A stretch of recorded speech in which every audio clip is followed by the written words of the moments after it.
Today, we're going to talk about noticing your feelings and how that affects your self-awareness. And feelings are so important. You know, some of us feel like, oh, having too many feelings is a bad thing, but no, feelings are so important because it determines a lot of stuff that goes on with your body. It so does. Social conditioning that we go through as a baby all the way up into adulthood on how you should feel, supposed to feel, which we will definitely be expanding on all of that stuff for sure. But today we're just going to talk about noticing your feelings and how that helps you be more self-aware.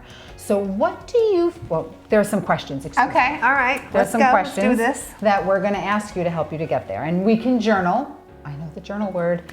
Or you can use the notes in your phone. That's what I do, the short version, because I'm not going to spend forever journaling. Right.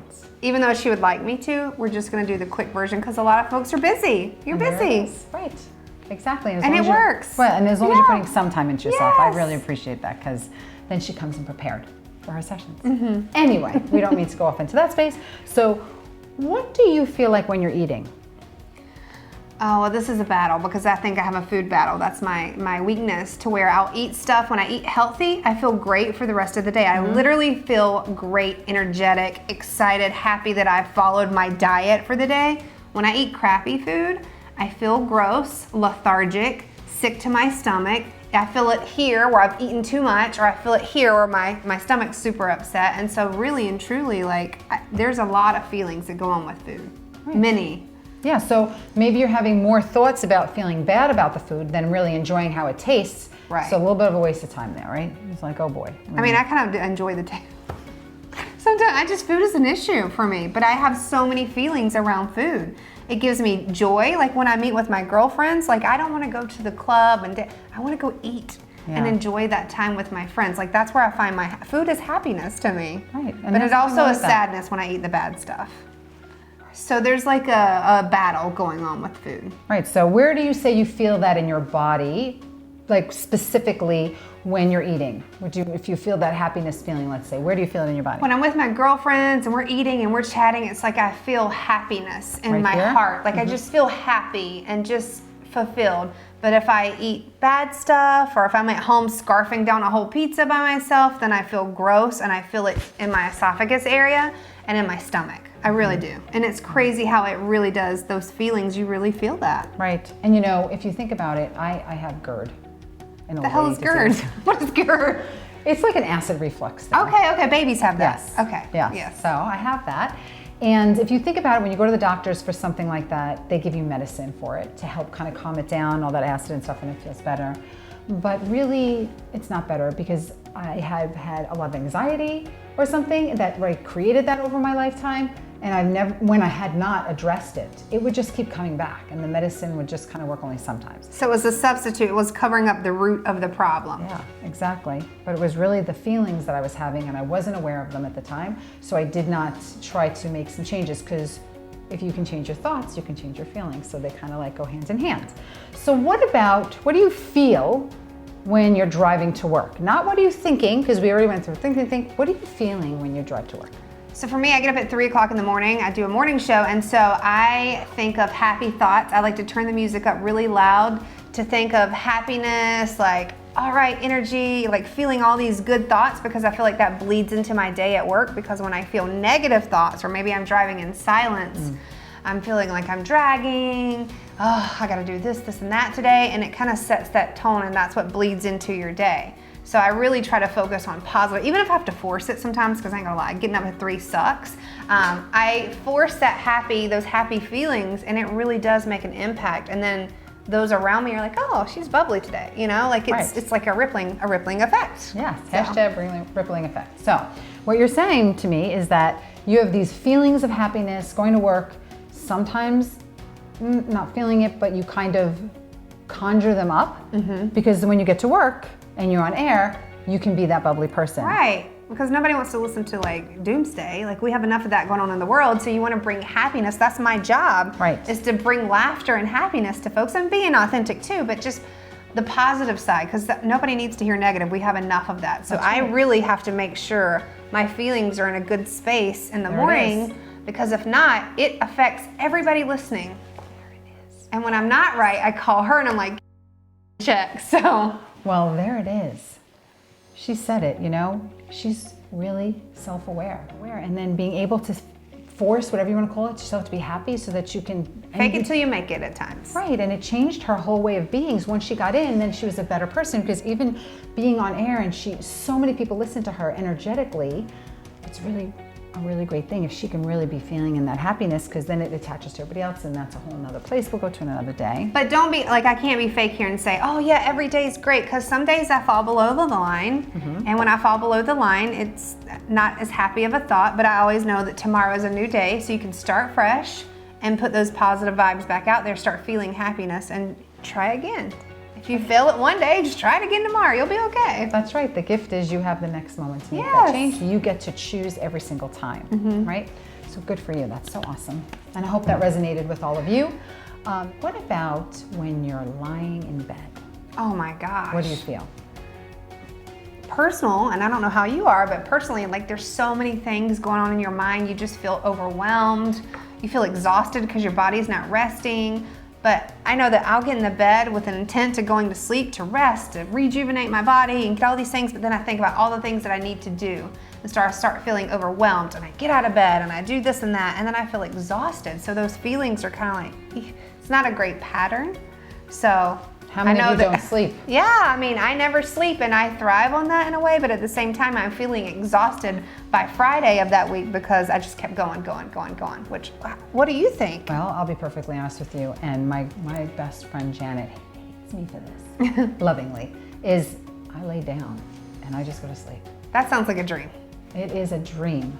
My thoughts, I have done the work, like I lay down, I'm like, oh, I'm feeling tired. But how do you shut things off? Like how? Because most people that I know, they have so many feelings and thoughts going through their head that they can't shut down.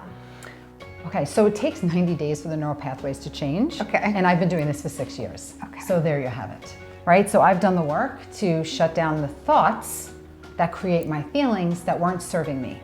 Okay. And I couldn't sleep.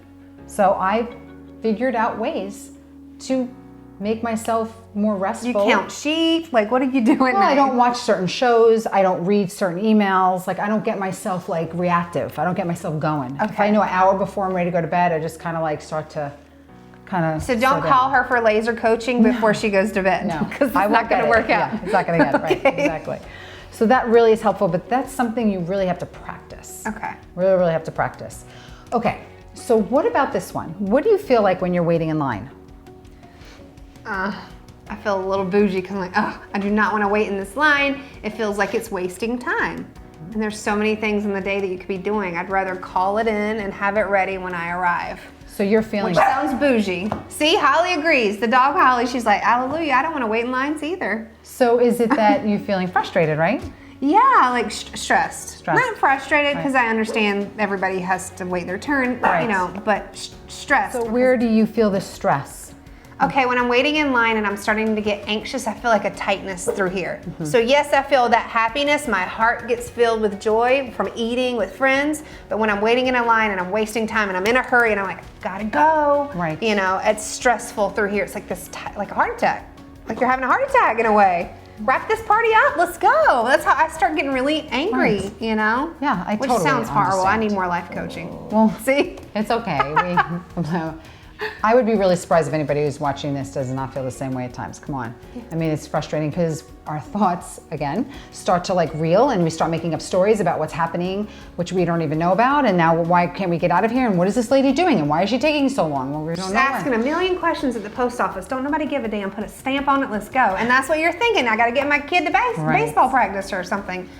But that was Those are tangent. those- That was my side fault for going in there with an intention of doing something, and I had the wrong thought process. So Right. yeah. So then you end up feeling something different. Yes. And it didn't serve her. Yes, Feeling that it way didn't does serve not me. serve you whatsoever. Okay. So now once you have noticed all of these feelings, which you have, so what do we do with that? Yeah. What do you do with all those feelings? You bottle them up. You go get medicine. Like, what do you do? You pull out your journal. Oh, here we go with the journal. You pull out your journal and you can ask yourself those questions that I just asked Erica, and you can ask yourself, why? Why?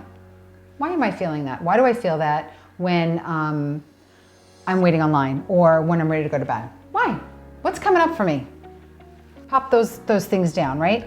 So then you're gonna think to yourself, what do I need? What do I need right now when I'm ready to go to bed and I just want to go to sleep? What do I need when I'm eating something that's... Yeah, to dumb it down, I'm trying to think about, like, Sure. when I start thinking about my thoughts, I struggle with eating habits. Like, I don't make great choices all the time. So when I'm eating food, I feel happy, but then I feel regretful with certain things. So I need to write down, like, what was I eating that lava cake that made me feel guilty? And it's like you start seeing these patterns that show up. So eventually I'll know that needs to be a special occasion thing for me. Right. Otherwise, I'm gonna go off the chart and have negative So feelings. what do you need then to get those thoughts and feelings A journal.